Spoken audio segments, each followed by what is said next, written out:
Le continent africain dispose de plus de 5000 milliards de mètres cubes d'eau dans ses nappes phréatiques, mais 320 millions d'habitants ne bénéficient toujours pas d'eau potable. L'Afrique connaît l'une des croissances démographiques les plus fortes au monde, à cause du fort taux de natalité et de la baisse de la mortalité infantile, due au progrès de plus en plus accessible en matière de médecine. Sa population, qui n'était que de 70 millions en 2000, est estimée à 1,15 milliard en 2015. On pourrait doubler d'ici à 2050. Le Nil, 6700 km, un des plus grands fleuves du monde, traverse 11 pays, prend sa source dans la zone des Grands Lacs, mais reçoit 86% de son alimentation du Nil bleu et de ses affluents venus d'Éthiopie, vrai château d'eau de l'Afrique de l'Est.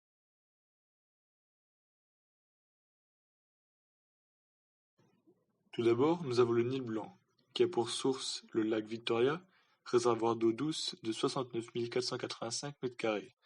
Ensuite, nous avons le Nil bleu, qui a pour source, lui, le lac de Tana, soit 84% du débit du Nil, en moyenne, ou alors 95% pendant les saisons crues.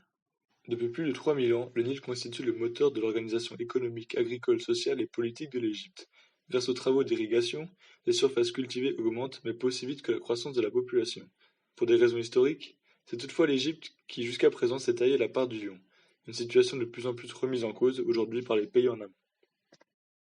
Tout d'abord, en 1929, un accord donnant à l'Égypte un droit de regard exclusif sur le fleuve, le pays avait un droit de veto sur toute construction en avant. En 1948, les conflits ont vraiment commencé dû au haut barrage d'Aswan en Égypte, dont la première pierre est placée en 1948.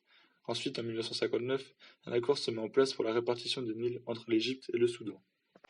En 1959, un accord se met en place pour la répartition des eaux du Nil entre l'Égypte et le Soudan, avec l'Égypte 66% et le Soudan 22% et 12% perdus en évaporation. Il donne aux deux pays des droits absolus sur l'utilisation des eaux du Nil, avec droit de veto sur les projets des pays en amont. Mais le traité de 1929 et 1959 semble ignorer les autres pays traversés par le fleuve. C'est à partir de 1999 que toutes les négociations commencent au sujet du partage équitable de la gestion du fleuve entre les pays riverains. C'est à partir de cette période qu'on observe un nouveau contexte du Nil. Face à l'Égypte affaiblie par les convulsions du printemps arabe, l'Éthiopie en profite, et le nouveau géant, à forte croissance économique, libéré d'un certain nombre de conflits, revendique ensuite sa part.